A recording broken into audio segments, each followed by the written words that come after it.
अस्सलाम वालेकुम students. Last में हमने इस चैप्टर का जो एटमॉस्फेयर की जो लेयर्स हैं उसको हमने पढ़ा था।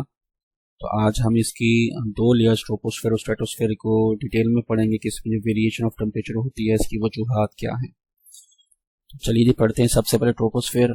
The major constituents of troposphere are nitrogen and oxygen gases.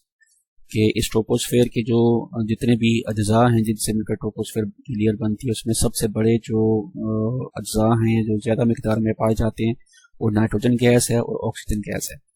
These two gases comprise 99% by volume of the Earth's atmosphere। कि ये जो दो गैसेस हैं जमीन की फिजा के का जो वॉल्यूम है उसका 99% हिस्सा जो है ये दो गैसेस पर मुश्तमिल होता है। Although concentration of carbon dioxide and water vapor is negligible in atmosphere, yet they play a significant role in maintaining temperature of the atmosphere।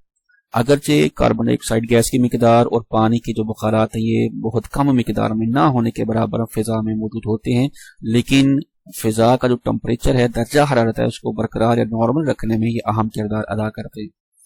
Both of these gases allow visible light to pass through.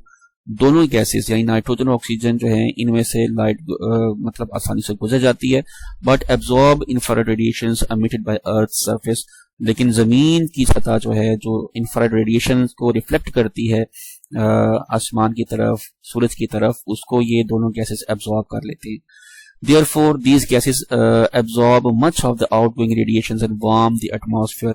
जिसकी बिना पर ये infrared radiations का ज्यादातर हिस्सा अपने अंदर जज्ब कर लेती हैं और फिजा का जो दर्जा हरारत है उसको गर्म रखने में ज्यादा रखने की वजह बनती है। As the concentration of gases decreases gradually with the increase of altitude।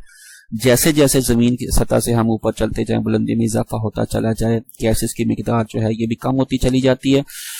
Correspondingly temperature also decreases at a rate of 6 degree Celsius पर किलोमीटर और 1 किलोमीटर में 6 डिग्री सेल्सियस के लिहाज से जो टेम्परेचर है वो भी इसी तनासब से कम होता चला जाता है। यानी 1 किलोमीटर ऊपर गए तो 6 डिग्री कम हो गया पहले से, फिर मजीद 1 किलोमीटर आगे गए फिर 6 पहले की निस्बत मजीद 6 डिग्री कम हो गया। तो इस तरह से हर किलोमीटर में 6 डिग्री के लिहाज से टेम्परेचर कम होता चला जाएगा। This is the reason where all weathers अकर।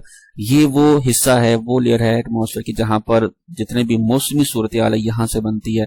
आंधी या तूफान का बनना, बर्फबारी होना, बारिश होना, सर्दी आना, गर्मी आना, ये तमाम जो वेदर्स हैं ये इसी एरिया से बनते हैं। Almost all aircraft fly in this region. और जितने भी हवाई जहाजें जो फ्लाई करते हैं फ्रॉम वन टू अनदर या one country to another country वो तमाम के तमाम इसी एरिया में फ्लाई करते हैं। तो ये आपके लिए ट्रोपोस्फेयर का टॉपिक मुकम्मल हुआ। अगला टॉपिक है जी आपका stratosphere. This region is next to troposphere and extends up to 50 kilometres. ये हिस्सा जो है ट्रोपोस्फेयर के बाद आता है, बाद का हिस्सा स्ट्रेटोस्फेयर कहलाता है और इसकी जो वुसअत है वो 50 किलोमीटर तक होती है, रेंज इसकी 50 किलोमीटर तक होती है। In this region temperature rises gradually up to 2 degree Celsius. इस हिस्सा में टेम्परेचर जो पहले कम होता है इसकी वैल्यू -58 डिग्री सेल्सियस होती है। ये बढ़ते बढ़ते बढ़ते एंड तक जहां पर ये स्ट्रेटोस्फेयर खत्म होती है वहां पर टेम्परेचर 2 डिग्री सेल्सियस होता है। The presence of ozone due to absorption of radiation in this region is responsible for the rise of temperature in stratosphere। इस लेयर के अंदर ओजोन की मौजूदगी जो है स्ट्रेटोस्फेयर के टेम्परेचर में इजाफे का सबब बनती है। विद इन दिस रीजन इस हिस्सा के अंदर या इस लेयर के अंदर temperature increases as altitude increases. जैसे जैसे बुलंदी में इजाफा होता चला जाता है दर्जा हरारत में भी इजाफा होता चला जाता है। Such as a lower layer temperature is about -58 degree Celsius and upper layer is about 2 degree Celsius. यानी इस तरह से बढ़ता है कि इस लेयर का जो सबसे स्टार्टिंग पॉइंट है वहां पर टेम्परेचर होता है -58 डिग्री सेल्सियस और इस लेयर का जो सबसे एंडिंग पॉइंट है इस लेयर का वहां पर टेम्परेचर होता है 2 डिग्री सेल्सियस। -58 में इजाफे का मतलब ये नहीं है कि ये -59 या 60 हो जाए। जब टेम्परेचर की बात की जाती है तो इजाफा तब हम कहते हैं कि जब वो पॉजिटिव वैल्यू की तरफ वैल्यू में इजाफा हो, और कम होने का मतलब ये है कि वैल्यू माइनस में चली जाए या पहले पॉजिटिव थी तो पॉजिटिव से नीचे आना वो टेम्परेचर शुरू हो जाए तो हम उसको कहते हैं कि टेम्परेचर कम हो रहा है। इजाफे का मतलब ये कि वैल्यू का बढ़ना।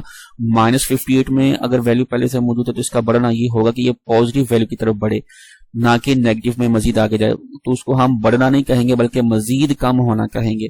तो -58 से अगर टेम्परेचर ने ज्यादा होना है तो 60 नहीं आएगा बल्कि हम इसको 55, 56 इस तरह से पीछे की जानिब चलेंगे पॉजिटिव वैल्यू की तरफ, तब हम उसको टेम्परेचर का बढ़ना कहेंगे। The stratosphere is layered in temperature as shown in figure में जी इसकी लेयर को दिखाया गया है, जिसको हम देखते हैं जी। पहले इसको मुकम्मल कर लें। Since ozone in the upper layer absorbs high energy ultraviolet radiations from the sun, तो इस लेयर में सबसे ऊपर जो ओजोन लेयर मौजूद होती है वो चूंकि सूरज से आने वाली जो हाई एनर्जी, ज्यादा एनर्जी वाली अल्ट्रावायलेट रेडिएशंस को एब्जॉर्ब करती है, जज्ब करती है अपने अंदर, जो कि सूरज से आ रही होती है। It breaks down into monoatomic and diatomic oxygen, तो ओजोन लेयर का फॉर्मूला होता है O3। तो जब ये एब्जॉर्ब करती है हाई एनर्जी अल्ट्रावायलेट रेडिएशन, तो ये अपनी जो ऑक्सीजन है मोनोएटॉमिक और डायटॉमिक ऑक्सीजन, इसमें ये टूट जाती है, तकसीम हो जाती है। तो नीचे इसकी इक्वेशन दी हुई है। O3 जो है ओजोन का फॉर्मूला है। तो जब ये अल्ट्रावायलेट रेडिएशन को एब्जॉर्ब करती है कमिंग फ्रॉम द सन, ये डायटॉमिक ऑक्सीजन है और ये मोनोएटॉमिक ऑक्सीजन है। मोनो का मतलब एक और डाई का मतलब दो, तो इसमें ये तकसीम हो जाती है। उसके बाद द मिड स्ट्रेटोस्फीयर, यानी इस लेयर का जो दरमियानी हिस्सा है स्ट्रेटोस्फीयर का, has less ultraviolet light passing through it.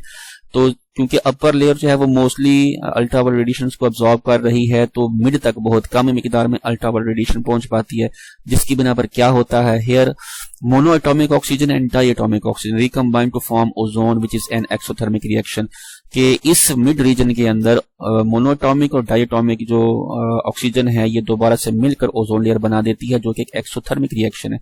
Exothermic reaction का मतलब है कि इसके नतीजे में हीट रिलीज होती है। Ozone formation in this region results in the formation of ozone layer. Ozone formation कोई एक मालिक्यूल नहीं बनता, काफी सारे ये मालिक्यूल बनते हैं, जिसकी बिना पर एक लेयर बन जाती है। दस ozone layer exist in the mid stratosphere. इसी वजह से जो इस स्ट्रेटोस्फीयर का जो दरमियानी हिस्सा है इसमें स्ट्रेटोस्फीयर मौजूद होती है। यहाँ पर नीचे इक्वेशन पहले वाले का उल्टी दिया हुआ, जिसमें डायटॉमिक ऑक्सीजन और मोनोएटॉमिक ऑक्सीजन जो है आपस में रिएक्ट करते हैं, तो नतीजे में आपकी ओजोन बनती है। O3 ओजोन का फॉर्मूला है। ये फिगर की बात ऊपर उन्होंने दी थी कि यहाँ पर ये लो स्ट्रेटोस्फीयर है, ये तो भी हमने पढ़नी है, मिडिल तक हम कर चुके हैं। ऊपर से हमने स्टार्ट किया था कि यहाँ पर ओजोन नहीं बनती। वजह क्या है कि यहाँ पर सूरज से आने वाली जो हाई एनर्जी अल्ट्रावायलेट रेडिएशन है वो ओजोन को डीकम्पोज कर देते हैं, जिसकी बना पर यहाँ पर ओजोन नहीं बन पाती। ये जो मिडिल लेयर है यहाँ पर इसका कलर भी लाइट ब्लू इसी वजह से है कि यहाँ पर चूंकि अल्ट्रावायलेट रेडिएशन जब वो कम पहुंचती है, जिसकी बिना पर मोनोएटॉमिक और डायटॉमिक जो ऑक्सीजन है ये आपस में मिलकर ओजोन बना देती है, जिसकी बना पर इसकी तय बन जाती है। तो ये जो ओजोन लेयर है इस स्ट्रेटोस्फीयर के जो मिडल यानी दरमियानी हिस्सा है वहां पर पाई जाती है। लोअर स्ट्रेटोस्फीयर में क्या है, इसको हम आगे पढ़ते हैं। The lower stratosphere receives very low ultraviolet radiations, thus monatomic oxygen is not found here and ozone is not formed here। Lower stratosphere के अंदर क्योंकि अल्ट्रावायलेट रेडिएशन बहुत कम मिकदार में पहुंच पाती है और मोनोटॉमिक ऑक्सीजन यहाँ पर होती ही नहीं है, इस वजह से यहाँ पर जो ओजोन है वो नहीं बनती। क्योंकि ओजोन को बनने के लिए दो ऑक्सीजन का डायटोमिक फॉर्म में और मोनोटॉमिक फॉर्म में होना जरूरी है, जो कि आपस में रिएक्ट करेंगे और ओजोन बनेगी। तो यहाँ पर चूंकि मोनोटॉमिक ऑक्सीजन होती नहीं है, सो लिहाजा डायटोमिक को रिएक्ट करने के लिए मोनोटॉमिक मिलेगी नहीं, और जिसके नतीजे में ओजोन भी नहीं बनेगी। इसी वजह से इस लोअर स्ट्रेटोस्फीयर में ओजोन मौजूद नहीं होती। तो ये जी आपका स्ट्रेटोस्फीयर और जो ट्रोपोस्फीयर का टॉपिक था ये मुकम्मल हुआ, जिसमें आपने इस रीजन्स के अंदर जो वेरिएशन इन टेम्परेचर होती है किस वजह से होती है इसको आपने डिटेल में पढ़ा। तो इसको याद करने के लिए जी क्वेश्चन बना लें आप कि डिस्क्राइब द इसके ऊपर आप क्वेश्चन बना लें कि describe the reasons of variation of temperature in troposphere and stratosphere. Describe the reasons of variations of temperature in troposphere and stratosphere. इसके ऊपर क्वेश्चन बना के ये दोनों पैराग्राफ ट्रोपोस्फीयर का भी और स्ट्रेटोस्फीयर का भी ये जी आपने याद करना है एंड तक।